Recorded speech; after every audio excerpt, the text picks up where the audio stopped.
తాకట్టులో ఉన్న మీ బంగారం ఈ రోజు ఎంత ధర చేస్తుందో కొమ్మూరి గోల్డ్ వాళ్ళకి కాల్ చేస్తే ఫ్రీ గోల్డ్ కాస్ట్ చెక్ చేసి చెప్తారు. Kommuri welcome to Suman TV. నేను గీతాంజలి.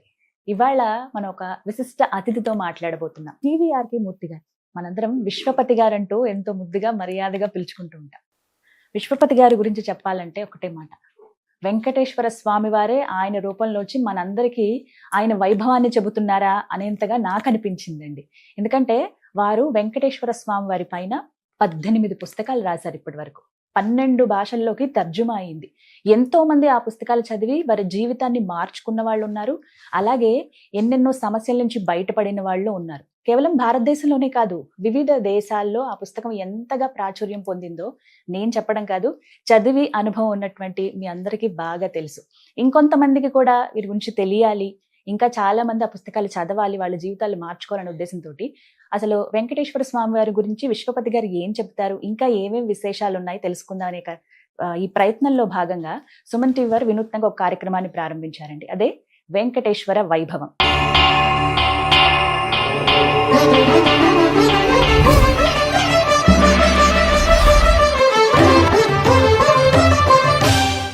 అఖిలాండ కోటి బ్రహ్మాండ నాయకుడు ఆ దేవదేవుడి గురించి తెలుసుకోవాలని మా అందరికీ కోరిక అండి వీడియోస్ ద్వారా. ముందుగా ఒక మొదటి ప్రశ్నతో ప్రారంభిస్తాను. తప్పకుండా.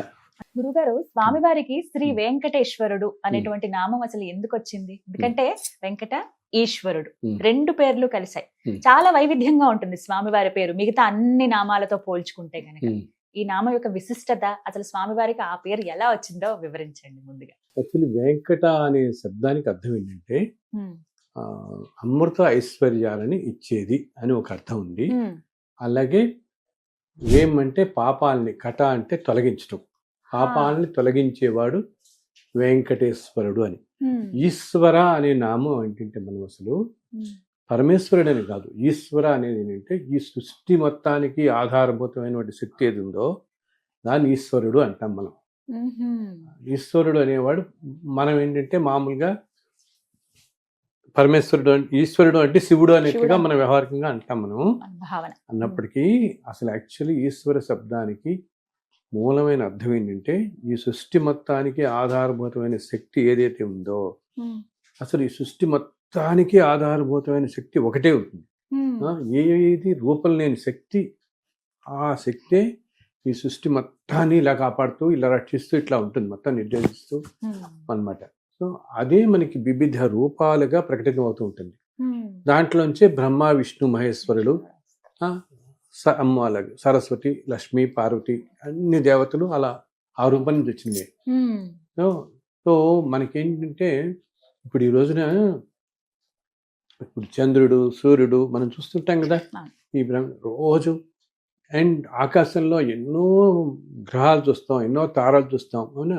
ఒక్కొక్కటి ఏంటి, నక్షత్రాలు మనకి ఇంత చిన్నవిగా అనిపిస్తున్నా, ఇంత దూరంగా ఉండటం వల్ల కొన్ని నక్షత్రాలు ఏంటంటే భూమి కంట కొన్ని 100 రెట్లు సైజు, అంత పెద్దవి, భూమి కంట కొన్ని అంత దూరంలో ఉండటం, అంత ప్రకాశవంతంగా అంత దూరంలో ఉండటం చేత అలా అనిపిస్తున్నాయి. అండ్ అలాగే సూర్యుడు ఉన్నాడు, వేడి చూస్తున్నాం కదా ఎలా ఉంటుంది, ఎట్లా ఉంటుంది అనమాట. ఇన్ని కోట్ల మైళ్ళ దూరంలో ఉంటేనే ఇలా ఉంది. అండ్ ఇవన్నీ కూడా రోజు నిత్యం అవే కక్షల్లో అలా తిరుగుతూ ఉంటాయి. ఎక్కడ ఇటు అటు ఏమీ జరగదు కదా. సూర్యుడు ఇలా ఉన్నాడు, ఏదైనా ఒకటి కొంచెం ఇట్లా ముందుకు వస్తే భూమిని ఏమైపోతుంది, పూర్తిగా కాలిపోతుంది. సో ఈ ప్రపంచం మొత్తం ఇలా ఉంది, భూగమనం ఇలా ఉంది, ఇవన్నీ ఇలా ఉన్నాయంటే వీటన్నిటికీ ఆధారభూతమైన శక్తి ఏదో ఉండే ఇది చేస్తుంది అంతా వీటన్నిటికీ. ఏ శక్తి అయితే ఈ ప్రపంచం మొత్తానికి ఆధారభూతమైందో ఆ శక్తే ఇక్కడ మనకి తిరుమలలో వెలిసిన వెంకటేశ్వరుడు.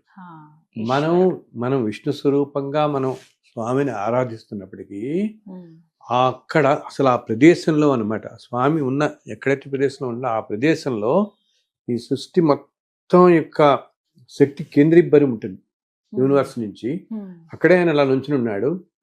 ఆ స్వామి కూడా మొత్తం అనమాట అంతర్యామి స్వరూపం అని అంటారు. అంతర్యామి స్వరూపం అనేది ఆ స్వరూపం మనం మామూలుగా వర్ణించడం, ఈ రూపము ఆ రూపం అని చెప్పలేము అనమాట. అన్ని రూపాలతో ఉన్న మూర్తి, అక్కడ ఉన్న మూర్తి. అందుకనే ఆ వెంకటేశ్వరుని కూడా ఎన్నో నామాలతో పిలవటమే కాదు, కొంతకాలం క్రితం ఇందాక నేను చెప్పాను చూడు, ఎన్నో కోట్ల సంవత్సరాల క్రితం, అది కూడా ఎన్నో యుగాల వెనకాల ఆయన వెలిసి ఉన్నాడు. అండ్ అప్పటి నుంచి ఉన్నాడు, స్వయం వ్యక్తమై ఆయన అంతటా ఆయనే వచ్చి నుంచి ఉన్నాడే. ఆ స్వయం వ్యక్త రూపంలో యాక్చువల్గా ఆ రూపంలో సహజంగా శంఖచక్రాలు ఉండవు, తర్వాత ధరించాడు స్వామి, కానీ సహజ శంఖచక్రాలు ఉండవు. అలాగే చేతులకి నాగాభరణాలు ఉంటాయి స్వామికి. ఎన్నెన్నో చాలా విశిష్టమైనవన్నీ చూస్తాం, కాళ్ళకి ఇలా పట్టిల్లాగా ఉంటాయి అనమాట.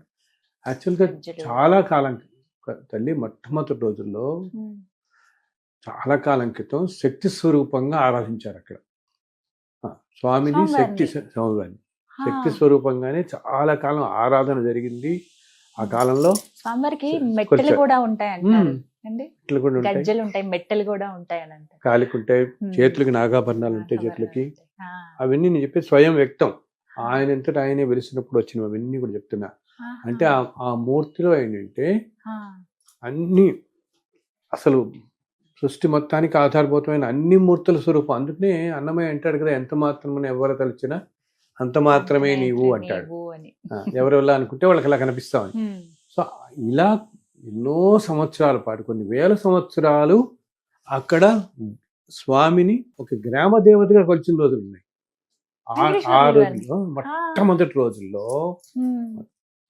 రోజుల్లో అదంతా అడవులు అనమాట. మానవులకి మామూలు వాళ్ళకి అసలు మనకి వెళ్ళడానికి కూడా మనకి ఉండేది కాదు, సామాన్యులకి. తర్వాత కాలంలో ఆయన గురించి తెలిసి వెళ్ళి నిత్య పూజలు ఇవన్నీ మొదలైన కాకముందు స్వామి ఒక్కరే అసలు అలా ఏంటంటే ఆకాశమే అలాగా గొడుగు పట్టినట్టు అలాగే ఉంచినట్టు. అప్పుడు చాలామంది ఈ ఆటవిక జాతుల వాళ్ళు, ట్రైబల్స్, వాళ్ళందరూ స్వామిని కొలిచేవారు. అండ్ ఇంకా విశేషం ఏంటంటే, నువ్వు చెప్తే ఆశ్చర్యపోతే, ఆ రోజుల్లో స్వామి మాట్లాడేవాడు కూడా. మొదట్లో ఇన్ఫాక్ట్ చెప్పాలంటే ఒక 2-3 వేల సంవత్సరాల క్రితం దాకా కూడా ఎంతో పరమ భక్తులకి స్వామి మాట్లాడేవాడు. స్వయంగా ఆయన దగ్గర కూర్చుంటే మాటలు వినపడేవి మనకి చక్కగా.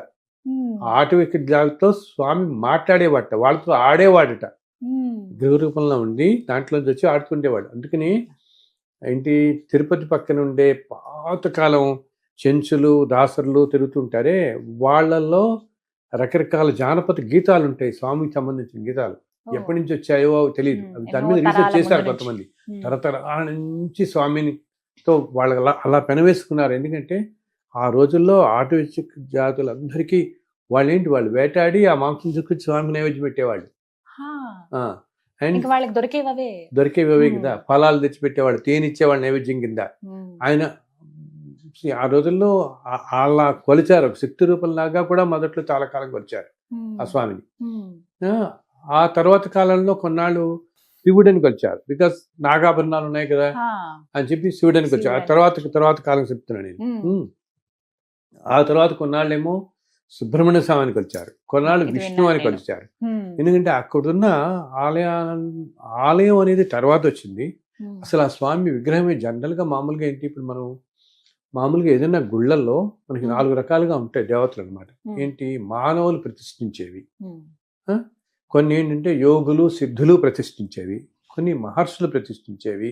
మనం చూస్తూ ఉంటాం అగస్త్య ప్రతిష్ఠ, భరద్వాజ ప్రతిష్ఠ, మనం చూస్తుంటామే. అగస్త్యులు వారు ప్రతిష్ఠించారు. మన ఊళ్ళలో వెళ్ళి చూసినప్పుడు అక్కడ రాసి ఉంటుంది, అలా వింటూ ఉంటాం మనం. ఆ ఆలయం కథ అంతా రాసి ఉంటే అగస్త్య మహాముని ఇక్కడి నుంచి వెళుతూ కొన్ని వేల సంవత్సరాల క్రితం ఇలా ప్రతిష్ఠించారు. ఆ తర్వాత హయ్యెస్ట్ ఏంటంటే స్వయం వ్యక్తంగా అనమాట, కొన్ని దేవతలు ప్రతిష్ఠించినవి, కొన్ని స్వయం వ్యక్తం అంటాం, అది హయ్యెస్ట్ ఆర్డర్. అంటే సాక్షాత్తు ఆ భగవంతుడే అలా వచ్చి నిలబడటం, అలా మనకి నిలబడింది. సో ఆ రూపంలో ఆయన అంతటా ఆయనే వచ్చినప్పుడు అన్ని శక్తులు ఆయనలోనే ఉన్నాయి. ఈ సృష్టి మొత్తానికి కారణభూతమైనటువంటి పరమేశ్వర స్వరూపమే అక్కడ వచ్చి వచ్చింది. అందుకని నీకు ఆలయంలో అన్ని రకాల విచిత్రాలు నీకు కనపడతాయి. అక్కడ ఏంటి, ఆగమ శాస్త్రం, శిలాశాస్త్రం, శిల్పాలు ఇలా ఉండాలి, ఆలయాలు ఇలా ఉండాలి, ఇవన్నీ వీటన్నిటికీ ముందే ఉన్నవాడు స్వామి. తర్వాత వచ్చే ఇవన్నీ మనకి ఇవన్నీ ఈ శాస్త్రాలన్నీ ఆగమ శాస్త్రాల తర్వాత వచ్చాయి, కానీ వీటన్నిటికీ అతీతుడు. అందుకనే అక్కడ ఆలయంలో కానీ స్వామి రూపంలో కానీ ఈ ఆగమ శాస్త్రాన్ని అన్నిటికంటే మించి దాటి ఉంటుందని ఆయన రూపం, ఆయన విభూతి, ఆ వైభవం మనకి ఆయన నుంచున్న చోట అసలు ఆ చుట్టూతా అంతా ఒక పెద్ద అంటే నేను చెప్పాను కదా శిలారూపంగా మన భ్రమింపజేస్తున్నాడు, అంతేగాని ఆయనే ఉన్నాడు అక్కడ. అందుకనే నీకు అక్కడ ఒక ఏరియా ధ్వజస్తంభం దాకా ఆ చుట్టుపక్కల ఏరియా అంతా కూడా హైయెస్ట్ ఎనర్జీ ఉంటుంది, ఆరా ఉంటుంది, అంత ఎనర్జీ. అందుకని ఏమవుతుంది, మనం క్యూలో వెళ్తున్నప్పుడు అనుకుంటాం ఎక్కడైతే ఆ ధ్వజస్తంభం దాటి వెళ్ళిపోతున్నామో మన మైండ్లోకి ఏవి రాదు, ఏం గుర్తుండవు గురుగారు, ఏమంత బ్లాక్ అయిపోతాం. ఎందుకంటే మనం కాసేపు ఆ ఎనర్జీ లెవెల్లో వెళ్ళిపోతాం. వెళ్ళిపోవటంతో ఈ హ్యూమన్ మైండ్ ఇంకా అక్కడ మనకి పనిచేయదు. అండ్ అంత దివ్యమంగళ స్వరూపాన్ని చూసి ఆ ఆరోలోకి వెళ్ళేటప్పటికి బయటకు వచ్చిన తర్వాత రిలైజ్ చేస్తాం మళ్ళీ మనం అయ్యో వచ్చామని. ఆ సెకండ్ దర్శనం అయిపోయి బయటికి రాగానే ఇన్ని అడుగుదాం అనుకుని అడగలేకపోయాను. అప్పటిదాకా కష్టం కూడా మర్చిపోతాం. కంపార్ట్మెంట్లలో వెయిట్ చేసి పిల్లల్ని కష్టం అంతా మర్చిపోతాం. ఎందుకు ఈ పైన నిత్యం నేను చెప్పాను చూడు, ఇంతమంది దేవతలు, ఆ దేవతలు అందరూ కూడా సాక్షాత్తు వైకుంఠం స్వామి ఈ రోజున భూమి మీద ఇక్కడ ఉండటంతో నిత్యం తెల్లవారుజామున ఆ దేవతలంతా వచ్చి స్వామిని కొలుచుకుంటారు, సేవిస్తారు. ఇప్పటికీ సేవిస్తారు. వారి కోసం అని చెప్పి ఆలయంలో అర్చకులు రాత్రి అన్ని పూజలు అయిపోయి ఇంకా క్లోజ్ చేసే ముందు చక్కగా బంగారు పాత్రలో జలం పెడతారు, నీళ్లు పెడతారు స్వామి దగ్గర. ఆ వచ్చిన దేవతలు స్వామికి అర్చన చేయడం కోసం ఇప్పటికీ పెడతారు. వాళ్ళు అంటారు ఉదయం అయ్యేటప్పటికి దాంట్లో కొంచెం తరిగి ఉంటుంది అని చెప్పేసి కూడా తగ్గిపోయి ఉంటుందని. అండ్ ఇప్పటికీ తెల్లవారుజామున అంటే 1:30-2 ఆ టైంలో మనకి అటు ఈశాన్యం సైడ్ నుంచి ఆకాశ మార్గంలో దేవతలందరూ వస్తారు. మనకి తెలుస్తుంది, గమనించడం అంటే ఆ ఫీల్ తెలుస్తుంది. అందుకనే నువ్వు ఎప్పుడైనా మీరు చూడండి 2:30-3 ఆ టైంలో తెల్లవారుజాము టైం కనుక మీరు ఆ పుష్కరిణి సమీపంలో కనుక కూర్చుంటే, అది నార్త్ ఈస్ట్ ఈశాన్యం మనకి బయటికి ఈశాన్యంలో ఉంటుంది పుష్కరిణి కదా, అక్కడ మీరు జస్ట్ 2:30-3 కూర్చోండి. ఎంత ప్రెజెంట్గా ఉంటుందంటే అసలు మనం అలా యూనివర్స్ కనెక్ట్ అయిపోతాం అనమాట. అసలు అటు నుంచి రాబోదు నీకు, మనం అలసిపోయిన శ్రమ కానీ ఏమీ తెలియదు. అలా కూర్చుంటే అంత కనెక్ట్. బికాజ్ ఆ ప్రదేశం నుంచి దేవతలు వస్తారు, ప్రతిరోజు దేవతలందరూ వస్తారు. నీకు ఇందాక చెప్పాను చూడు, ఆ ప్లేన్లోకి వెళ్ళగానే మనకి ఆ దేవతలు కూడా ఏమిచ్చట, కొంతమంది దేవతలు వాళ్ళు కూడా మనలాగా మానవ శరీరాలు ధరించి వచ్చేస్తారు మనతో పాటు. అందుకని ఒక్కోసారి చూడు, మనం వంద ఎక్కుతున్నప్పుడు ఒకసారి కొంచెం కాసేపు చాలా అలసిపోయినట్టు మనకి అనిపిస్తుంది, ఏదో కాళ్ళు పీకుతుంటే అలసిపోతున్నాను. కానీ ఎవరో పక్కన వెళ్తున్న భక్తుడు వచ్చి 4 కబుర్లు చెప్తాడు మనకి, ఏదో ఆధాడతాడు, ఏ ఊరు అంటాడు, ఇవంటాడు, అవంటాడు, మాట్లాడి వెళ్ళిపోతాడు. ఆయన వెళ్ళిపోగానే మళ్ళీ మనకి ఎక్కలేని అర్థం వచ్చి మళ్ళీ కండి అయిపోతాం. ఆ వచ్చిన వాళ్ళు ఏంటంటే అవుతూనే ఉంటే అందరూ చెప్తూనే ఉంటారా, ఆ వచ్చిన వాళ్ళు ఏంటంటే ఎవరో ఒక దేవత ఆ రూపంలో మన దగ్గరికి వచ్చారు. ఆ రూపంలో ఎందుకుట ఈ అష్టదిక్పాలకులు, నవగ్రహ దేవతలు, అందరు దేవతలు ఆయన అధీనంలో ఉంటారు కదా. సో మనమంతా భగవంతుని ఎలా ప్లీజ్ చేద్దాం అనుకుంటున్నామో, ఈ దేవతలందరూ కూడా స్వామిని ఎలా ప్రసన్నం చేసుకోవాలా అని, ఆయన ప్రసన్నం చేసుకోవాలంటే ఆయన భక్తులు సేవ చేస్తే ప్రసన్నం చేసుకుంటాడు, అవసరం అవుతాడు. కానీ మనం అంటామే ఆయన ఎవరికైనా భక్తులకి, స్వామి భక్తులకి చేస్తే ఆయన ఎంతో సంతోషపడతాడట. ఆయన చేయటం కంటే కూడా మనం స్వామికి సేవ చేసే కంటే కూడా ఆయన భక్తులకి ఎవరైనా కష్టాల్లో ఉండి మనం సహాయం పడితే మన మీద ఎంతో సంతోషపడతాడు, వీళ్ళని చేశాడని.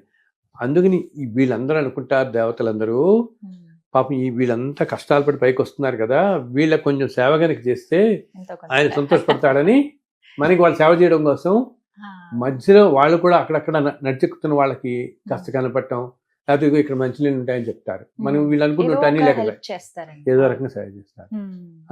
అలాగా మనం క్యూల్లో వెళ్తున్నప్పుడు కూడా మన ముందు వెనకాల ఉంటారు. ఒక్కొక్కసారి వాళ్ళు ఏదో అరవంలో మాట్లాడతారు, ఏదో తమిళనాడు వచ్చి భక్తి అనుకుంటాం, మీ క్షణంలో మళ్ళీ మాయపోతాడు. ఆ క్యూ ఎటో వెళ్ళిపోతారు, వాళ్ళు కనపడరు కదా మళ్ళీ మనకి ఆ క్షణంలో. ఒక్కొక్కసారి వాళ్ళు ఏంటంటేనమ్మా, ఇప్పుడు మనకి మనం అంటామా నవగ్రహాలు ఏదో గ్రహంతో బాధపడుతున్నామండి, ఇప్పుడు ఈ దశ నడుస్తోంది, మామూలు జ్యోతిష్యంలో చెప్తామే ఈ దశ నడుస్తోంది మనకి, దీంట్లో ఇప్పుడు ఈ గ్రహ బాధ అవుతోంది, ఏదో ఈ గ్రహం సరిగా లేదు, నాకు బాధపడుతున్నాను పుట్ట. ఎప్పుడైతే స్వామివారిని దర్శించడానికి మనం వెళుతున్నామో ఆ గ్రహదేవతే మన పక్కన మామూలు లాగా వచ్చి మన ఒక్కసారి అలాని జస్ట్ అలా స్పర్శ చేసి ఆ బాధ అంతా తీసేస్తుంది మీకు. క్షణంలో పోతుంది. అందుకని మనం చూడు ఒక్కోసారి అనుకుంటాం తిరుపతి వెళ్ళొచ్చారండి, ఒక్కసారి నా కష్టం అంతా పోయిందండి అని ఉంటాం. అది ఆ దేవతలు తీర్చేస్తారు మనకి అనమాట. అసలు ఎన్నో క్షేత్రాల్లోనే జరిగేది. అందుకని మన వాళ్ళంతా ఏం చెప్తారు, ఏదైనా క్షేత్రానికి ఏదో ఇలా వెళ్ళి అలా వచ్చేయటం కాదు, నిద్ర చేయండి అంటారు. ఏం చెప్తారు, రాత్రి ఉండండి, ఒక రోజు నిద్ర చేయండి. ఎందుకంటే రాత్రి వేళల్లో దేవతలు వస్తారు. ఆ క్షేత్రంలోకి ఎంతో పవిత్రమైన క్షేత్రాలకి, ఇప్పుడు మనకి యాదగిరిగుట్ట ఉంది, యాదగిరిగుట్టలో ఎంతోమంది అర్చకులు 40-50 సంవత్సరాల క్రితం కూడా చెప్పేవాళ్ళు, నరసింహస్వామి అలా తిరుగుతాడని చెప్పి ఆయన. అలా తిరగటమే కాదు, కొంతమందికి నేను విన్నాను కూడా, ఒకసారి మేము వెళ్ళినప్పుడు చెప్తున్నా, ఒకళ్ళు అక్కడ ఉన్న డిప్యూటీ ఒక ఆయన చెప్పాడు కూడా, ఒకళ్ళు వచ్చి లివర్లో వాళ్ళకి పెద్ద ట్యూమర్ ఉంటుంది, పాపం ఎవరో చెప్తారు వెళ్ళి అక్కడ ఉంటే తగ్గుతుంది, మీకు కొంచెం ఉపశమనం కలుగుతుంది ఏదో అని చెప్తే వాళ్ళు 40 రోజులు నిద్ర చేస్తారు అక్కడ. మండలం 40 days ఉంటారు కాటేజ్లోనే. అప్పటికి ఇంకా చిన్న చిన్న రూమ్లు అవి ఉండేవి. వాళ్ళల్లో ఒకరికి పొద్దున్నే లేచేటప్పటికమ్మా, అసలు పొద్దున్న లేచేటప్పటికి ఆ ట్యూమర్ సర్జరీ అయిపోయింది, ఇలా కుట్లుంటాయి, లేచి చూస్తే కుట్లుంటాయి, సర్జరీ అయిపోయింది అంతే. స్వామివారు సర్జరీ చేస్తాడు. అద్భుతం ఇది నిజంగా. అసలు లేచి చూసి ఆశ్చర్యపోతాడు ఆయన చూస్తే. నార్మల్గా ఉంటుంది పొట్ట ఆయనకి. అంత పవర్ ఉంటుంది క్షేత్రాల్లో. నిద్ర చేయమని చెప్పేది దేవతలు అలా ఉంటారు అక్కడ ఆ క్షేత్రాలు. ఇప్పటికీ కూడా పెద్ద పెద్ద క్షేత్రాలు.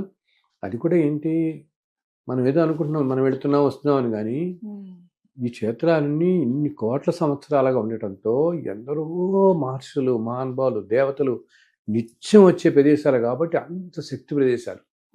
అంత శక్తి ఉండబట్టే మనల్ని ఇంతగా ఆకర్షిస్తుంది.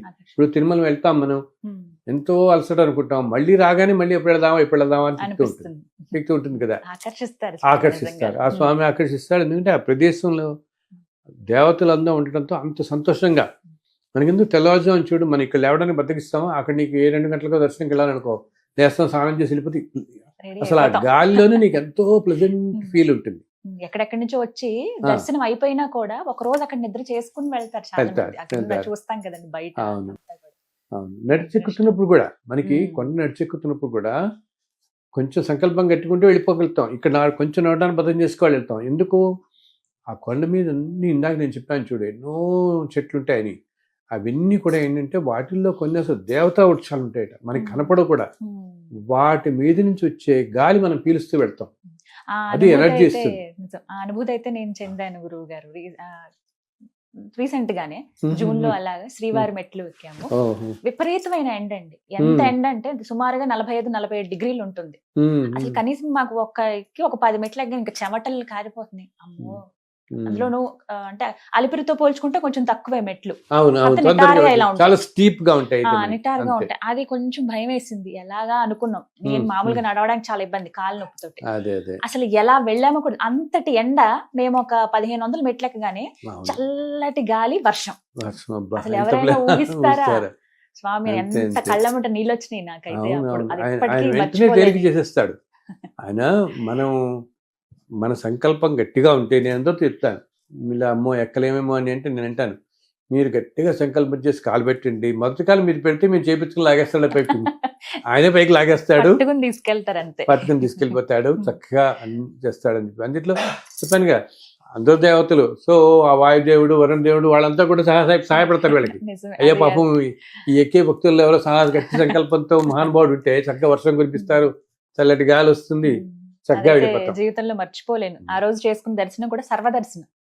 క్యూ లైన్ లో నిలబడి భర్త, నా పిల్లోడు, 4 ఏళ్ల పిల్లోడు, మా టీము అందరం కలిసి సర్వదర్శనానికే వెళ్ళామండి. తర్వాత రోజు అయింది కానీ చాలా చక్కగా దర్శనం చేసుకోగలిగాం. అసలు మనం అనుకుంటాం కానీ, నేను చెప్తుంటాను, ఈ బ్రేక్ దర్శనం ఇది 1-2 గంటలు వెళ్తాం కానీ సర్వదర్శనంలో వచ్చేవాళ్ళమ్మా ఆ 8 గంటలు ఆ స్వామిని అలా స్మరిస్తూనే ఉంటారు. నీకు అదే వినపడుతుంటుంది, ముందు వెనకాల గోవిందా గోవిందా అంటే వినపడుతుంటుంది. గోవిందా అంటూ ఆ దర్శనానికి వెళ్ళిపోతాం. ఎంత ఓపికగా కూర్చుంటారో.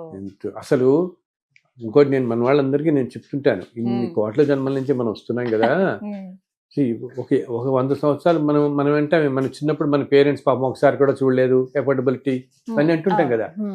సో ఇంత ముందు సంవత్సరాల్లో కూడా, ఇంత ముందు జన్మల్లో మనం ఎక్కడ పుట్టామో ఎలా ఉన్నామో మనకు తెలియదు.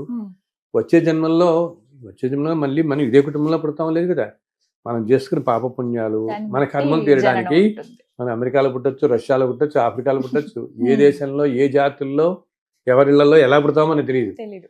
సో ఇప్పుడు మనం ఇంత దగ్గరగా ఉన్నాం కదా, Hmm. ఎలాగైనా ప్రయత్నించి ఒకసారి ఆ స్వామిని దర్శించుకోండి అని చెప్తాను అందరికి నేను. మళ్ళీ ఇంకో జన్మలో చూస్తామో లేదో Hmm. అనుకుంటున్నాము, నిజం. ఏ జన్మలో మళ్ళీ చూస్తాం అసలు. Hmm. అందుకనే ఒక్కసారి మనకి చూడు, ఆ తిరుమల దర్శనానికి వెళ్ళినప్పుడు మనకి ఆ స్వామి దగ్గరికి వెళ్తుంటే అనుకోకుండా కళ్ళం నీళ్ళు వచ్చేస్తాయి, ఆ ఆనందం చూసి పరవశం పరవశం అయిపోతాం. ఎందుకంటే ఏమో మన సోల్కి తెలుసు Hmm. ఏంటి, బస్సు ఒక కింద 50 జన్మల్లో మనం ఇక్కడ రాలేదేమో, Hmm. అంతే కదా. అంతే. ఇంతకుముందు 50 జన్మలు ఉన్నా మనం ఏ కూడా. ఉత్తరప్రదేశ్లోనే పుట్టి ఉండొచ్చు, Hmm. లేకపోతే ఏ రష్యా, ఏ ఆఫ్ఘనిస్తాన్, ఎక్కడో పుట్టామనుకో మనం, Hmm. ఏదో దేశాల్లో ఉంటే అసలు ఆయన దగ్గరికి వచ్చున్నాం కదా మనం. Hmm. సో ఈ ఆత్మకి లోపల ఉన్న సోల్కి ఇవంతా తెలుస్తుంది. అందుకే సో అక్కడికి రాగానే ఇంకా ఆనందం పట్టలేక వాడికి కణమిళ్ళు వచ్చేస్తాయి ఆ సోల్కి. తనివి తీరదు, ఎన్నిసార్లు చూసినా తనివి చూడాలనిపిస్తుంది. తీరదు. అమ్మో అంటే ఏంటి, సోల్కి తెలుసు అమ్మో 50-60 జన్మలైంది, ఒక ఇప్పుడు 6-8 సంవత్సరాలు అయింది, మళ్ళీ వచ్చాను స్వామిని దర్శించడానికని. అందుకు నేను చెప్తా వీళ్ళకి, ఆయన మీరు కాలంతో పాటు ఎన్నో మార్పులు వస్తాయి. Hmm. ఏమి ఒకప్పుడు రాజులు పరిపాలించారు, తర్వాత మహంతులు పరిపాలించారు, ఈస్ట్ ఇండియా కంపెనీ ఇట్లా, ఆ తర్వాత చైర్మన్లు, ఇప్పుడు టీటీడీ బోర్డు, అవి మీరు ఏమీ ఆలోచించకండి. ఈ చుట్టుపక్కల ఇది ఉందా, అది ఉందా, వాళ్ళ మెంబరు, ఇది ఇట్లా. మనకు కావాల్సిందా లోపల ఉన్న ఆ స్వామి వారు. Hmm. స్వామి ఒక్కరే, Hmm. ఆయన కోసమే మనం వస్తున్నాము. కొండ మీద కాలు, అసలు పురాణాల్లో చెప్తారనమాట, ఏంటి తిరుమల కొండ మీద కాలు పెట్టడానికే కొన్ని కోట్ల జన్మల్లో చేసుకున్న పుణ్యం ఉంటే కానీ అడుగు పెట్టలేరు అంటారు. Wow. మనము ఇప్పుడు చూస్తుంటాం, ఏంటి అన్నీ ఉండి కూడా తిరిగి వెళ్ళాలండి, ఇంకా వెళ్ళలేకపోతున్నాం అండి. చాలా మంది అంటే ఇది ఎందుకు అనిపిస్తుంది, ఎందుకు ఇట్లాంటి ఆటంకం వస్తుంది, ఎందుకంటే ఆటంకంగానే భావిస్తారు. అదే ముడుపులు కడతాము ఎన్నో రకాలుగా, వెళ్దాం ఈ సంవత్సరం ఎట్టి పరిస్థితుల్లో వెళ్దాం అని చెప్పి నెల నెల ఇంత డబ్బులు అవును వేసుకుని ఉంటారు. అవును అసలు ఆ ప్రయత్నం ఆ సంవత్సరం కాస్త 10 ఏళ్ళు అయిపోతుంది, కొంతమందికి 15 ఏళ్ళు అయిపోతుంది. ఇప్పటి అవును, వరకు మా అవును. వంశంలో వెళ్ళిన వాళ్ళు లేరండి. అవును కరెక్ట్. అలా కూడా వెళ్దాం చెప్తుంటారు. అనుకుంటున్నాం కానీ కుదరట్లేదు, ఎందుకు అవ్వట్లేదు. స్వామి మమ్మల్ని అనుగ్రహించట్లేదండి, మేమేం పాపం చేసుకున్నామో అనే వాళ్ళు ఉంటారు. గురువు ఉంటారు, గారు ఉంటారు. ఎందుకు అవును. ఇలా జరుగుతుంది అసలు? అంటే చెప్తున్నాను కదమ్మా, ఎన్నెన్నో జన్మల్లో చేసిన కర్మ, ఆ కర్మతో ఆ కష్టాలు వాళ్ళు పడటంతో అది రానివ్వట్లేదు ఆయన దగ్గరికి అనమాట. ఉమ్. మనం వాటి అన్నిటినీ అధిగమించి చాలా గట్టిగా ఉంటే ఈ జన్మలో అయితే వచ్చే జన్మ వెళ్ళగలుగుతాం, ఉమ్. తప్పకుండా వెళ్ళగలుగుతాం. ఆయన Hmm. తప్పకుండా దగ్గర తీసుకుంటాడు. ఆయన రావద్దని మనం అంటలేదు, మనం చేసుకున్నది ఏదో మనకి ఇందాకన్నానే, ఏమో మనం ఏ జన్మలో ఏం చేసుకున్నామో మనకు తెలియదు కాబట్టి ఇంత ప్రయత్నించినా మనం వెళ్ళలేకపోతున్నాం అంటే. ఉమ్. కానీ ఇంకోటి మనం ఏం గ్రహించాలంటే, నేను వాళ్ళందరికీ ఒకటి చెప్తాను, ఉమ్. సరే మీరు వెళ్ళలేకపోతున్నారు, ఏదో జన్మల్లో మనం ఏదో చేసుకున్నాం కాబట్టి ఉమ్. ఆ అదృష్టం మనకి ఆయన ఇవ్వట్లేదు దగ్గరికి వచ్చి దర్శించుకోవడానికి. కానీ ఆయన లేని ప్రదేశం ఎక్కడ ఉంది దృష్టిలో? నిజం, అది మాత్రం సర్వ నిజం. ఆయన ఇక్కడ కూడా ఉన్నాడు. ఇప్పుడు మనం అంతా వింటూనే ఉంటాడు. ఆయన వీళ్ళు ఏం చెప్పుకుంటున్నారు వింటాడు కదా, చూస్తారు, వింటారు మన కూడా. ద్వారా పలికిస్తాడు, మన ద్వారా అన్ని వింటాడు. వింటారు. ఆయన లేని ప్రదేశం ఎంతమందికి ఆయన కళలో స్వప్న దర్శనం ఇవ్వటాలు ఎన్నో చెప్తుంటాం కదా. ఉమ్. అండ్ మన దగ్గర ఉన్నలో ఆలయాలు బోళ్ళు ఉన్నాయి, ఏ ఆలయానికన్నా దర్శించుకుని భావన చేసుకుంటే చాలు. ఉమ్. ఇప్పుడు చిలుకూరులో ఆయన ఎలా వెలిశాడు, ఎవరో Hmm. భక్తులు అక్కడ దాకా వెళ్ళలేకపోతున్నారు అనేప్పుడు ఆయన కోసం ఆయన అక్కడ ఆయన వెలిశాడు, వచ్చారు. అవును. వచ్చారు. ఉమ్. అలా నేను అంతటి కరుణామయుడు కాబట్టి ఆయన్ని మనం ఎక్కడి నుంచి కొలిచినా, అసలు ఏ నామంతో పిలిచిన ఆయన గోవిందా అని ఒక్కసారి పిలిస్తే పలుకుతాడు. ఆయన కోసం చెప్తున్నానే, నువ్వు ఏ పెద్దగా సంస్కృతంలో పెద్ద పెద్ద అన్ని చదవ కూడా అవసరం లేదు, ఉమ్. ధర్మంగా నాయన నువ్వు ఉన్నావు, నువ్వు చూసుకుంటావు, ఇందా చెప్పాను, ఉమ్. అలా అనుకుంటే చాలు. అసలు ఆ కొండకేట, తిరుమల కొండకే మనం ఎన్నో పేర్లు ఉన్నాయంట. Hmm. ఏమిటి, Hmm. నారాయణాద్రి, వృషభాద్రి మనం వింటామే, కొండలకి కొండలకి అనమాట. Hmm. అసలు ఆ కొండ మొత్తం Hmm. కృతయుగంలో కనకాద్రి అని పిలిచేవారమ్మా. ఎందుకంటే అది కనకాద్రి. మొత్తం బంగారం. కనకం Ah. అంటే బంగారం కదా, అవునండి. కొండలు మొత్తం కూడా బంగారమే. ఉమ్. మొత్తం ఇది కలియుగం కాబట్టి మనకు ఆ శిలారూపంలో కనపడుతున్నాయి. ఉమ్. అసలు యాక్చువల్గా అది మొత్తం బంగారంగా ఉంటుంది. బంగారం అందుని లాగా. కనకాద్రి అని పిలిచేవారు. ఉమ్. ఇప్పటికీ కూడా మీరు ఎప్పుడన్నా గమనించండి, ఎప్పుడన్నా మీరు 3:30-4 ఆ వేళల్లో వెళుతున్నప్పుడు, వర్షాలు పడినప్పుడు ఎండ సన్ అటు పడితే ఉమ్. గోల్డెన్ కలర్లో మెరుస్తాయి ఆ కొండలన్నీ సైడ్ నుంచి. ఆ, సైడ్ నుంచి చూస్తే ధగధగా మనం మెరుస్తూ చూడొచ్చు, ఉంటాయి. మెరుస్తూ ఉమ్. ఉంటాయి. అండ్ ప్రళయం అప్పుడు ఏంటంటే నేను చెప్పాను ఎన్నో యుగాల క్రితం ప్రళయం జరుగుతుంది. ఆ ప్రళయం జరిగినప్పుడు ఆ ప్రళయం నీరు ఆ కొండలు ఎత్తుకొచ్చింది. అందుని వాటర్తో ఎరోడ్ అయి ఉంటుంది. నువ్వు ఈసారి వెళ్ళినప్పుడు గమనించండి, కొండలు ఇలా చెక్కేసినట్టు ఉంటాయి. సైడ్ నుంచి అంతా కూడా వాటర్ ఆ లెవెల్కి వచ్చింది అనమాట. అక్కడ ఇప్పుడు కోట్ల సంవత్సరాల క్రితం జరిగిన సంగతి. ఇది జరిగిందని సైంటిఫిక్ గా కూడా వాళ్ళు అక్కడ శిలాతోరణం అని ఉంటుంది, అక్కడ ఒక బోర్డు కూడా పెట్టారు. న్యాచురల్ ఎరోజన్ అయింది. కొన్ని సంవత్సరాల క్రితం అక్కడ దాకా ఏంటంటే ఎప్పటి నుంచో కొన్ని కోటి సంవత్సరాల నుంచి ఉన్నవారనమాట ఆయన.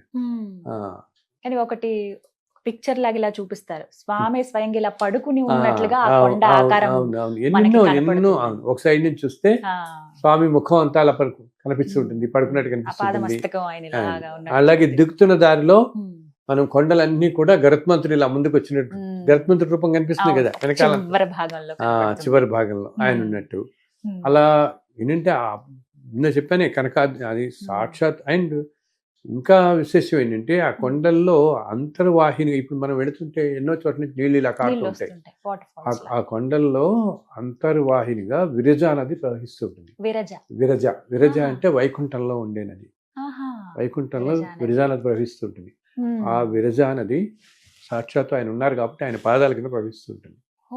ఆ పాదాల కింద ప్రవహిస్తూ ఈ తిరుమల కొండల్లో ప్రవహిస్తూ ఎన్నో తీర్థాలు ఉంటాయి కొండల్లో. చాలా తెలియని తీర్థాలు కూడా ఉన్నాయి కదా. చాలా ఉన్నాయి, చాలా ఉన్నాయి. అసలు కొండ మీద తల్లి 1008 తీర్థాలు ఉంటాయి. దాంట్లో 108 చాలా పుణ్యప్రదమైనవి, మనకి బాగా తెలిసిన తీర్థాలు కొన్ని. ఇంకా వాటిలో సప్త తీర్థాలు అంటారు. మన ఇప్పుడు ఈ ఆకాశ గంగా పాప వినాశనం ఇవన్నీ, ఇవి మనకి తెలిసినవి మనం నిత్యం పెడుతుంది. సో ఆ తీర్థాలన్నీ ఏంటి, ఎన్నో కోట్ల సంవత్సరాలుగా ఆ తీర్థాల దగ్గర మహర్షులు తపస్సు చేసుకునే ప్రదేశాలు అవన్నీ కూడా. దేవతలు తపస్సు చేసుకుని కొన్ని తీర్థాలు ఏంటి దేవతలే సృష్టించినవి అక్కడ.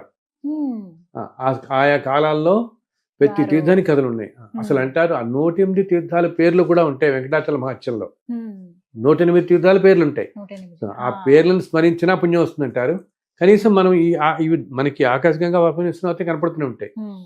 సో ఈ తీర్థాలు అన్నిటి నుంచి కూడా ఈ విరజా నది లోపల అంతర్వాహినిగా ప్రవహిస్తూ ఈ కొండల నుంచి కారుతూ ఉంటుంది. అందుకని మన వాళ్ళు నువ్వు నడిచి ఎక్కుతున్నప్పుడు ఇలా దోశలు పెట్టి నీళ్ళు తాగుతుంటారు, వెళ్ళే నీళ్ళు.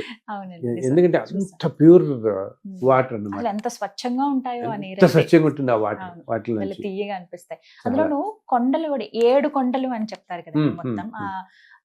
అవే ఆ పేర్లు ఎందుకు వచ్చాయి? అది 7 కొండలు అనేది మనం నిర్దిష్టంగా అన్ని కలిసిపోయి ఉంటాయి. ఇలా డిమార్కేట్ చేయలేం మనం, ఈ కొండ ఈ కొండ ఈ కొండ అలా. ఒకటి వృషభాద్రి, వృషాద్రి, నారాయణాద్రి అట్లా అలా అంటాం, పిలుస్తాం. ఇలాగ అంజనాద్రి అంటే హనుమంతుడి వాళ్ళ జన్మస్థలం అనమాట. ఇప్పుడు మనం జాపాలి అని చెప్పి క్షేత్రం చూస్తున్నాం కదా, అక్కడ అంజనాదేవి తపస్సు చేస్తే ఆ అనుగ్రహంతో అక్కడ హనుమంతుడు పుట్టింది ఆ కొండల్లోనే పుడతాడనమాట. అందుని మనం ఆ కొండలు, నీ తిరుమల కొండ మీద నీకు అక్కడక్కడ హనుమంతుడు కూడా కనిపిస్తాడు, విగ్రహాలు కనపడతాయి.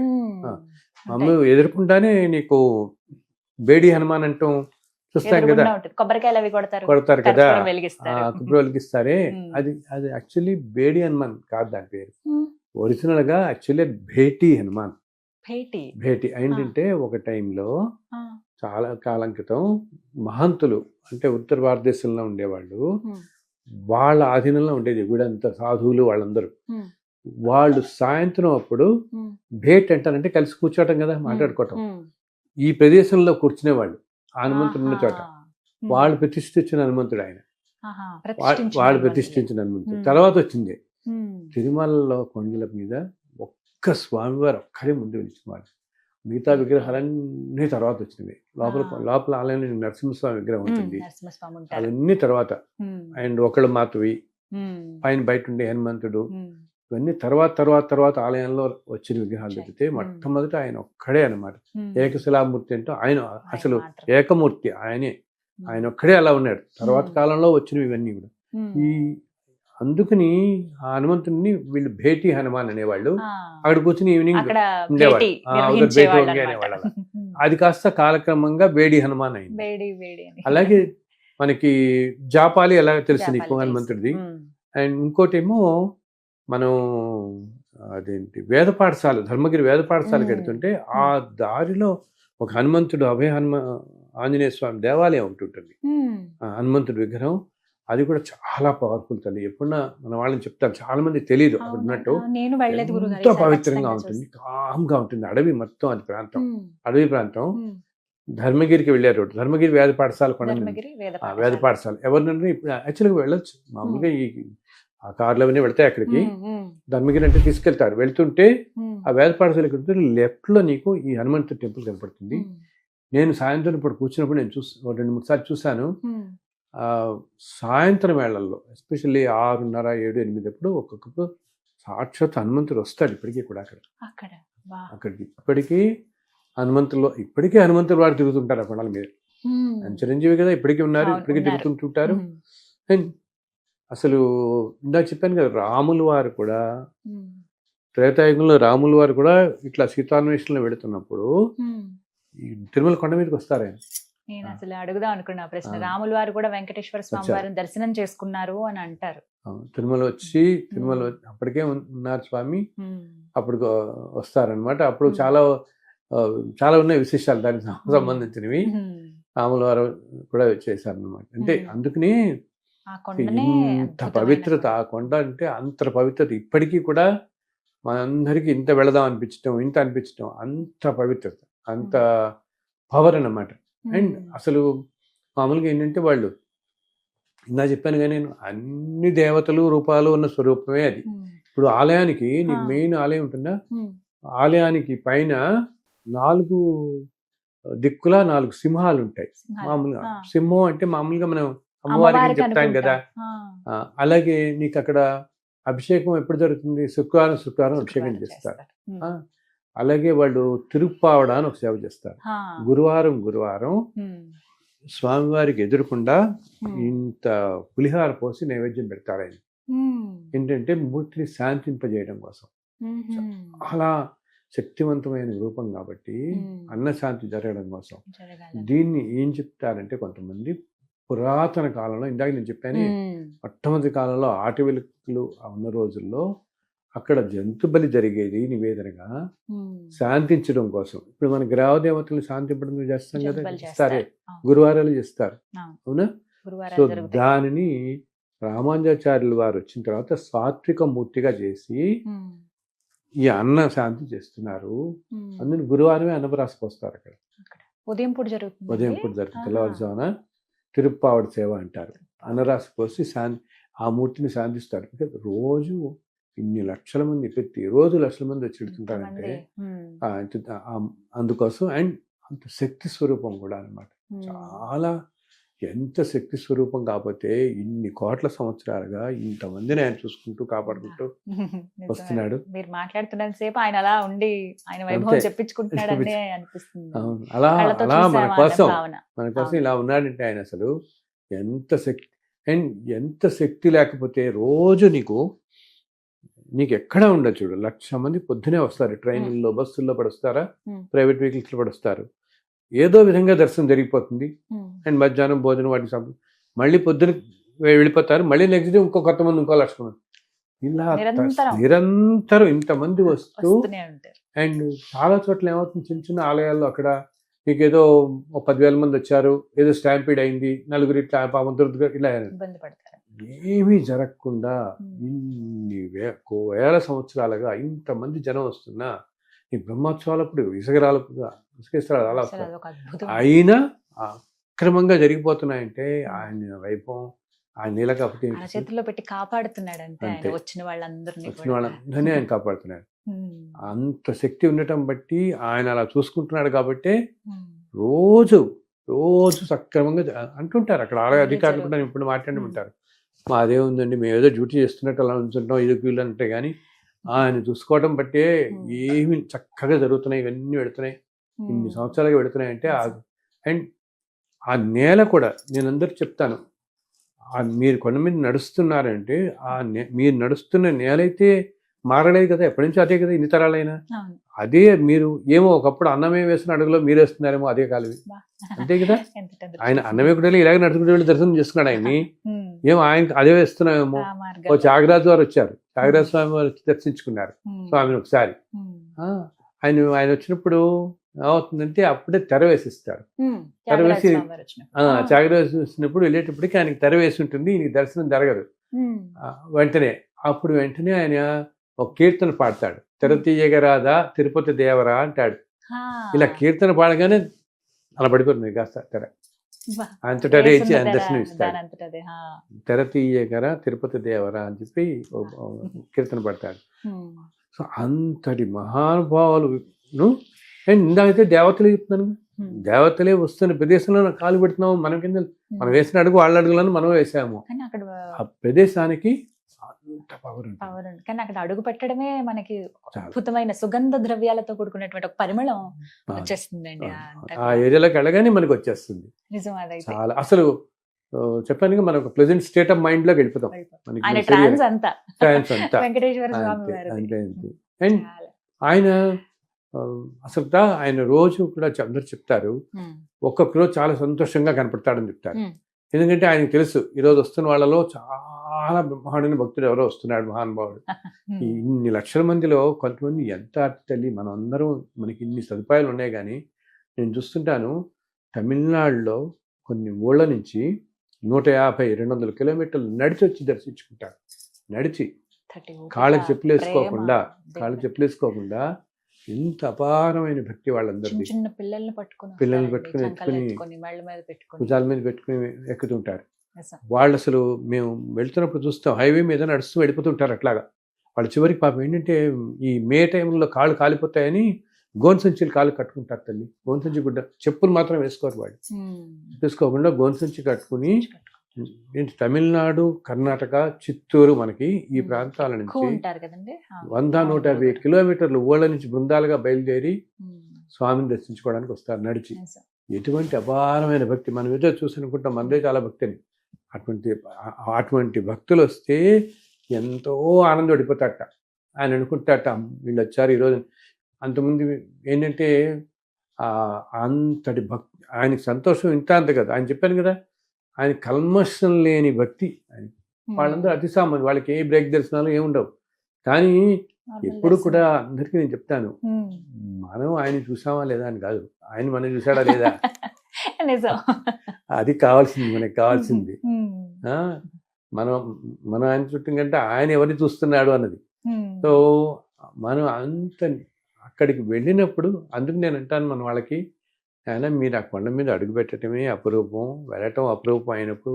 ఇప్పుడు చూడు 10-15 ఏళ్ల నుంచి ఇంకా వెళ్ళలేదు అనుకుంటున్నాం అన్న వాళ్ళే, ఆ వెళ్ళిన సమయంలో ఆ కొండ మీద ఉన్నంత ఆ రోజుల్లో మీరు అక్కడికి వెళ్ళి మళ్ళీ ఏదో సినిమాల గురించి మాట్లాడటం, పాలిటిక్స్ గురించి మాట్లాడటం, నేను మా తమ్ముడు ఇలా అన్నాడండి, లేకపోతే వాడు వేరే ఇట్లా అని, ఆలోచనలేని మళ్ళీ లౌకికం అనేవి ఉండకూడదు. మాట్లాడకూడదు. కొండ మీద ఉన్నంతసేపు ఇక మీరు ఈ రోజు ఈ కట్టడాలు చూస్తున్నారు, ఇవి చూస్తున్నారు, ఇవన్నీ వదిలేయండి. ఉమ్. సాక్షాత్తు సృష్టి మొత్తానికి కారణభూతుడైనటువంటి స్వామి అలా నుంచుని ఉన్నాడు అక్కడ మన కోసం. ఉమ్. ఆ వైభవం అంత ఉన్నప్పుడు, అండ్ నువ్వు నుంచుని బయట నుంచి ఎక్కడ మాట్లాడుతున్నావు అనుకుందాం, నువ్వు నుంచుని చోట ఒకప్పుడు ఒకప్పుడు ఈ కాటేజీలు అన్నీ లేనప్పుడు ఉమ్. సత్రాలు ఉండేవి, అన్ని సత్రాలు. చిన్న చిన్న చౌల్ట్రీస్ ఉండేవి. ఉమ్. ఇంకా చెప్పాలంటే ముందు యాక్చువల్లీ పూల తోటలు బాగా ఉండేవి కొండ మీద, ఆహా. అంతా పూల తోటలు. పూల తోటలు. ఉమ్. యాక్చువల్లీ తిరుమలకి ఇంకొక పేరు కూడా ఉంది, పుష్ప మండపం అంటారు తిరుమలని. ఓ. ఎందుకంటే ఆయన పుష్పాలంక ప్రియుడు, అసలు ఒక పేరుంది. ఉమ్.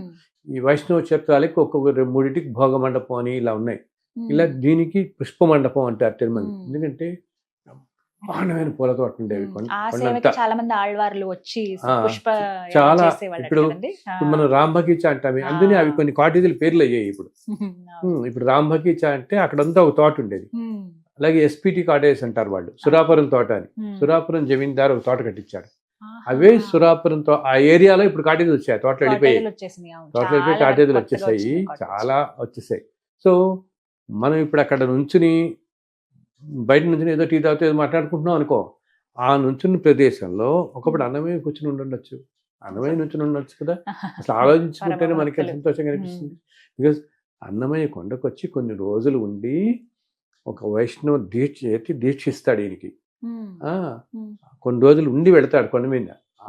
ఇంతటి మహానుభావులు వీళ్ళందరూ ఏం నేలైతే అదే కదా. ఇప్పుడు బిల్డింగ్ రాని ఏమీ రాని, ఓ 2 చెట్లు ఉన్నాయనుకుందాం, ఏమీ లేవనుకుందాం, అదే నేల మీద మనం కూడా నుంచుంటున్నాం వెళ్ళి. సో ఇంతటి మహానుభావులు దేవతలు తిరిగిన నేలకి ఎంత శక్తి ఉంటుంది, ఎంత శక్తి ఉంటుంది. ఆ శక్తిని మనం గ్రహించగలగాలి, అది అనుకోవాలి. అంత శక్తి ఉండబట్టి అది మనకి తెలుస్తుంది. ఏమో ఇంత జరుగుతుంది, ఇంత పవర్ ఉంది, ఇంత అనుకుంటాం. కానీ ప్రదేశంలో కూడా ఇంత శక్తి ఉంటుంది కదా. ఇన్ని సంవత్సరాలు అసలు నిత్యం నీకు పొద్దున్న నుంచి సాయంత్రం దాకా ఎన్ని ఉత్సవాలు, ఎన్ని ఆరాధనలు, సంవత్సరం పొడుగున ఉత్సవాలే. మనం ఇంకోసారి మాట్లాడుకుందాం ఎన్ని రకాల ఉత్సవాలు జరుగుతాయి తిరుమలలో. ఎన్ని రకాల ఉత్సవాలు అంటే వారోత్సవం, నిత్యోత్సవం, పక్షోత్సవం అంటారే వాళ్ళు. రోజు కళ్యాణం, ప్రతి సంవత్సరం కళ్యాణం జరుగుతుంది, వసంతం, ఎన్ని ఉత్సవాలు. ఇంత వైభోగం ఉంటే ఎంత పవరు, ఎంత శక్తి ఆ ప్రదేశానికి ఉంటుంది. చాలా ఇంకా అలా ఉంటే వింటూనే ఉండాలనిపిస్తుంది. ఒక్క విశేషం చెప్పుకున్నాము. ఒకప్పుడు తల్లి ఆలయం మహాద్వారం అంటాం కదా, మహాద్వారం గురించి కూడా తర్వాత మాట్లాడదాం ఒకసారి. దాని ఎదురకుండా ఒక పెద్ద చింత చెట్టు ఉండేది, చాలా పెద్ద చింత చెట్టు. ఆ చింత చెట్టు మొదల్లోనే ఈ స్వామి వారు ఒక పుట్టలో వేస్తుంటారు అనమాట. మొట్టమొదట ఫస్ట్ దర్శనం ఇచ్చేది అలాగే. ఆ కథ మళ్ళీ చెప్పుకున్నాము. ఆ చింత చెట్టు ఎంత పెద్దదంటేట ఎంత వ్యాపించి ఉండేదంటే, ఒక చోట పువ్వులు పూస్తుండేవి, ఒక చోట కాయలు కాస్తుండేవి, అన్ని సీజన్స్ నుంచి అన్నీ ఉండేవి. అండ్ ఆ చింత చెట్టుని సాక్షాత్తు ఆదిశేషుడి స్వరూపం అనేవారు. ఆదిశేషుడే ఆ విధంగా వెలిశాడు. ఎందుకు, కింద స్వామి వెలిశాడు కదా పుట్టలో, ఆయనకి నీడగా పట్టడం కోసం వెలిశాడని. ఆ తర్వాత గోపీనాథుడని ఆయన కల్లో కనపడి చెప్తాడు, నువ్వు పైన వచ్చి రమ్మంటే. అప్పుడు అది మళ్ళీ చెప్పుకుందాం, ఎలా దర్శనం ఇచ్చాడు స్వామి, మొట్టమొదటి దర్శనం ఎవరికి జరిగింది అని చెప్పి. సో ఈ చింత చెట్టు గురించి అన్నమయ్య కూడా ఒక కీర్తనలో అంటాడు, చింత చెట్టు కింద వెలిసిన వాడివి నువ్వు అని. అయితే అది తర్వాత కాలంలో ఈ మహాద్వారం అది కడుతున్నప్పుడు అప్పుడు అది తొలగించబడిందిట ఆ చెట్టు. కానీ అంటారు ఇప్పటికీ కూడా మంచి ఏంటి, మనం ప్యూరిటీ ఆఫ్ మైండ్, ఓకే, సిద్ధులు, యోగులు ఇవన్నీ సరే, సాధనా మార్గం ఉన్న వాళ్ళు అన్నీ సరే, నువ్వు అంత సంకల్పం చేసుకుని నాయన నాకు ఒక్కసారి అది కూడా దర్శనం ఇవ్వు అంటే, అటువంటి వాళ్ళకి ఇప్పటికి ఆ చెండు చెట్టు ఒక్క క్షణం కనపడుతుంట అక్కడ ఉన్నవాళ్ళు. అక్కడ స్వామి ఇప్పటికీ ఆ సంకల్పం చేసుకున్న వాళ్ళకి, అంటే నువ్వు ఆలయం ఎదురకుండా కొంచెం దూరంగా నుంచి ఆయనకి ఒక్కసారి నమస్కారం పెట్టి, లోపల స్వామివారిని తెలుసుకుని నమస్కారం పెట్టి, అది ఎందుకంటే ఆదిశేషుడి స్వరూపం కదా అది, ఆయన ఒక్కసారి నాకు ఆ దర్శనం కలిగించావంటే ఒక్క సెకండ్, కొన్ని సెకండ్ల పాటు అలా కనపడిన వాళ్ళని నేను విన్నాను. ఇప్పటికి కనపడుతుంది ఏంటి ఏంటో అని. అలాగే ఇప్పుడు మనం ఆనంద నిలయం అంటాం కదా, స్వామివారు ఉన్నదాన్ని ఆనంద నిలయం అంటాం. ఆనంద నిలయం, విమానం అంటాం, గోపురం అంటాం కదా. ఈ ఆనంద నిలయం అంటే ఎంతో ఆనందం కలిగించేది ఆనంద నిలయం. సాక్షాత్తు ఆనందం కలిగించేవాడు, బ్రహ్మానందం ఇచ్చేవాడు ఆయనే కాబట్టి మనకి.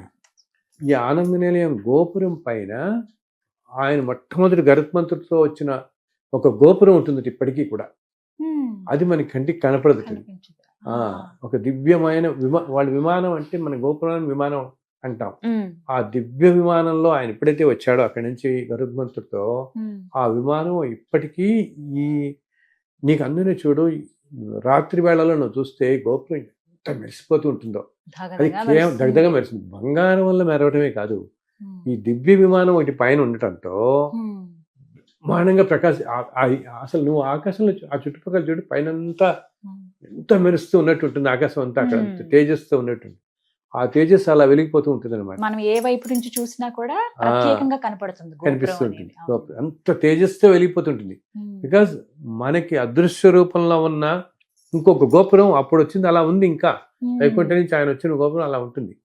అది ఎంతో సిద్ధులకి, మహానుభావులకి ఆ గోపురం కనిపిస్తుంది అని చెప్తుంటారు. ఏది ఏమైనప్పటికీ మనకి అన్ని రూపాలు ఆయన ఇప్పటికీ కూడా తమిళనాడులో నుంచి సుబ్రహ్మణ్యేశ్వర స్వామిగా ఆయన ఆరాధించే వాళ్ళు ఉన్నారు ఇప్పటికి ఇప్పటికీ. నేను కలిసాను కొంతమందిని. వాళ్ళు అంటారు, స్వామి మేము వస్తాము, మాకు సుబ్రహ్మణ్య స్వామి కనపడతాడు ఇక్కడ అంటారు. యద్భావం తద్భవతి. భవతి శివుడని ఆరాధించే వాళ్ళు ఉన్నారు కొంతమంది, ఆయనే కనపడతారని. వాళ్ళు కొన్ని కారణాలు చెప్తారు. ఏమంటే అక్కడ స్వామి పుష్కరిణి అంటాం. ఓకే, స్వామి అంటే కుమారస్వామి అంటాం కదా, అందుకని వాళ్ళనేది ఏంటంటే ఈయన కుమారస్వామి. అలాగే నాగాభరణాలు ఉంటాయి చేతికి స్వయంబద్ధంగా, అంటే ఆయన విగ్రహంలోనే వెలిసినప్పుడే నాగాభరణాలు ఉన్నాయి ఆయనకి. సో అందుకని వాళ్ళ నమ్మకం అది.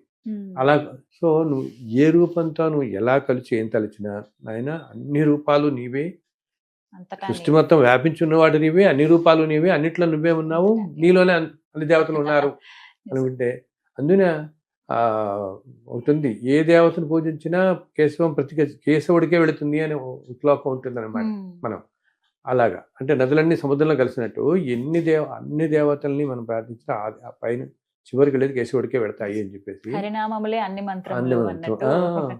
హరి అవతారములే అన్ని దేవతలు అన్ని దేవతలు అంటారు. అలా అంటారు కదా అన్నమయ్య. అన్ని అలా మనం సంకల్పం చేసుకుని మనం ఈసారి తిరుమల యాత్రకి మన వాళ్ళు మీలలో ఎవరు వెళ్ళినా చూస్తున్న వాళ్ళందరూ మిగతా ఆలోచన ఏమీ పెట్టుకోకుండా, నాయన ఎంతో జన్మల పుణ్యఫలం చేత నేను నీకు వచ్చాను ఇక్కడికి, మమ్మల్ని అందరినీ చల్లగా చూడు అని చెప్పి ఆయన సంకల్పం అని మనస్సాన్ని పెట్టుకుంటే ఆయన చక్కటి అనుభూతులను ఇస్తాడు, మీ కష్టాలన్నీ తొలగిస్తాడు, మిమ్మల్ని చల్లగా చూస్తాడు.